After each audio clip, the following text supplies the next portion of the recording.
Assalamualaikum teman-teman Milanisti semua. Ketemu lagi dengan Maestroza Channel. Sebelum nonton video-video kita, jangan lupa untuk di subscribe dan tonton videonya sampai habis ya, supaya Maestroza bisa terus semangat berbagi info tentang klub kesayangan kita, AC Milan.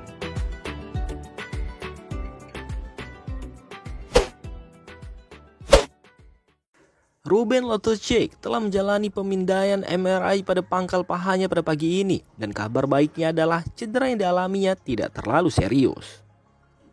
Informasi yang diperoleh dari klub menyatakan bahwa hasil pemindaian MRI menunjukkan adanya sedikit masalah di wilayah pubo adductor, tetapi tidak ada cedera serius yang ditemukan. Tidak ada jadwal tes lebih lanjut dan kondisinya akan terus dipantau setiap harinya. Menurut laporan Luca Biasini dari La Gazzetta dello Sport, Loftus-Cheek kemungkinan besar tidak akan dapat tampil dalam pertandingan melawan Borussia Dortmund di Liga Champions pada hari Kamis ini. Selain itu, dia yakin sebesar 99% bahwa pemain asal Inggris itu tidak akan mengambil risiko untuk bermain dalam pertandingan melawan Genoa pada hari Sabtu di Marassi.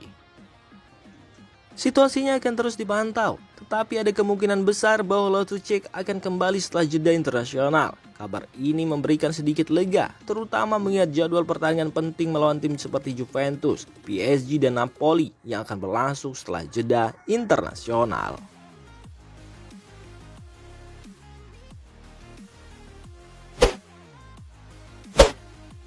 Dalam 2 musim terakhir, beban serangan AC Milan utamanya ditanggung oleh Rafael Leao dan Olivier Giroud. Meskipun demikian, penting untuk tidak meremehkan kontribusi keduanya, karena tanpa gol mereka, Rossoneri tidak akan meraih banyak kemenangan seperti yang telah dicapai sekarang ini. Sebagaimana yang ditulis oleh Tuttosport, manajemen Milan telah berusaha untuk memberikan pelatih Stefano Pioli alternatif berkualitas di lini serang, dan hingga saat ini penambahan tersebut telah menunjukkan hasil yang positif. Christian Pulisic, pemain asal Amerika yang bergabung secara permanen dari Chelsea, telah mencetak 3 gol dalam kompetisi Serie A dan menjadi salah satu pemain kunci dalam serangan Milan. Noah Okafor, penyerang asal Swiss, juga telah menonjol setelah beberapa minggu beradaptasi, mencetak 2 gol dalam pertandingan melawan Cagliari dan Lazio. Di sisi lain, Samuel Chukwueze dan Luka Jovic belum mencetak gol. Chukwueze sendiri yang merupakan rekrutan musim panas termahal masih memerlukan waktu untuk beradaptasi dengan sepak bola Italia, meskipun kemampuannya dalam mengalahkan pemain lawan menjadi aset berharga. Situasi berbeda dengan Jovic yang tiba di Milan pada hari terakhir jendela transfer musim panas. Dia perlu bekerja lebih keras untuk mencapai kondisi terbaiknya dan diharapkan akan memberikan kontribusi yang lebih besar seiring berjalannya waktu. Dengan adanya opsi-opsi baru ini, AC Milan memiliki lebih banyak variasi dalam serangan mereka yang akan membantu mengurangi beban pada Leao dan Giroud. Ini adalah langkah positif dalam perjalanan Milan menuju sukses di musim ini.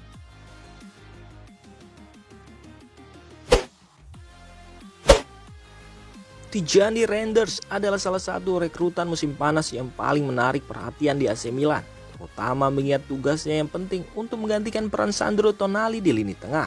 Namun, Reinders telah mengubah dirinya menjadi sosok kunci di jantung tim Rossoneri.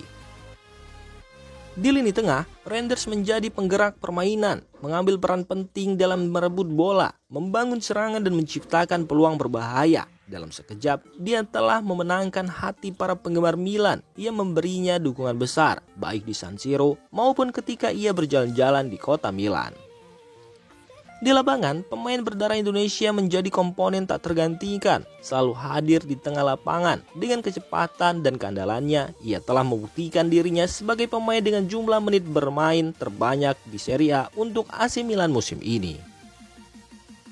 Reinders tiba di San Siro tanpa rasa takut, berpindah dari Stadion Avaz markas AZ Alkmaar yang berkapasitas 19.500 penonton ke San Siro yang memiliki lebih banyak 70.000 penonton, dan ia mampu mengatasi perubahan tersebut dengan lancar. Pelatih AC Milan Stefano Pioli sangat mengagumi pemain asal Belanda ini karena tekniknya yang luar biasa, kemampuannya mengendalikan bola, dan keterlibatannya di kotak penalti lawan. Meskipun belum mencetak gol, Reinders telah memberikan 2 assist, satu diantaranya pada debutnya untuk Rossoneri melawan Bologna, dan yang lainnya dalam pertandingan melawan Cagliari yang menghasilkan gol Fikayo Tomori. Cinta AC Milan terhadap Rangers ternyata juga berbalas karena pemain ini adalah penggemar berat klub ini sejak masa kecilnya dan ia menolak tawaran Barcelona karena lebih memilih untuk bergabung dengan Rossoneri. Menggantikan peran Sandro Tonali yang telah memenangkan kepercayaan Milan adalah tugas yang tidak mudah. Namun dalam beberapa minggu Tijani Reinders telah mengukuhkan dirinya sebagai pemain yang dihormati dan dicintai oleh supporter ideal Foro Rosso. Hubungannya dengan rekan satu timnya juga solid, seperti yang terlihat dari dukungan yang diberikan oleh Rafael Leao melalui Instagram Stories. Reinders juga mendapatkan dukungan dari pelatih Pioli yang memiliki beberapa pilihan teknis untuknya. Apakah sebagai Mezzala atau regista, Reinders akan terus menjadi bagian integral dari Milan yang sukses. Dalam 8 penampilannya sejauh ini, dia belum absen. Bahkan 5 dari 7 pertandingan terakhir dengan dia bertahan di lapangan selama 90 menit. Di tengah banyaknya pemain inti yang absen, Tijani Reinders telah menjelma menjadi jantung dan jiwa baru di lini tengah AC Milan.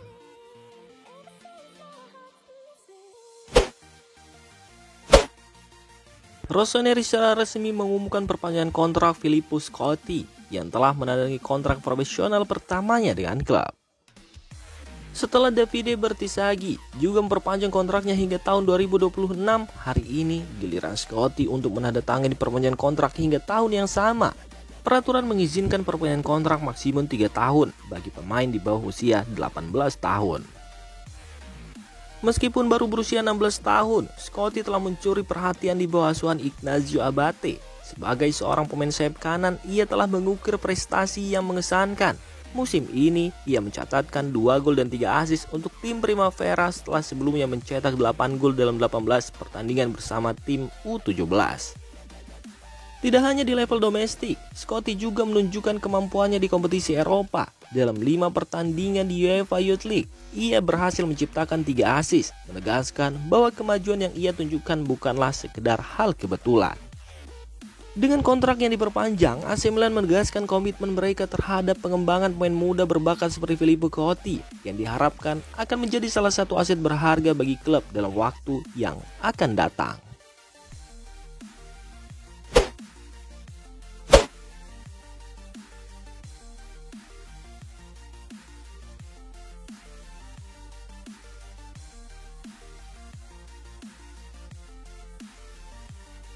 Demikian informasi dunia sepak bola terupdate hari ini.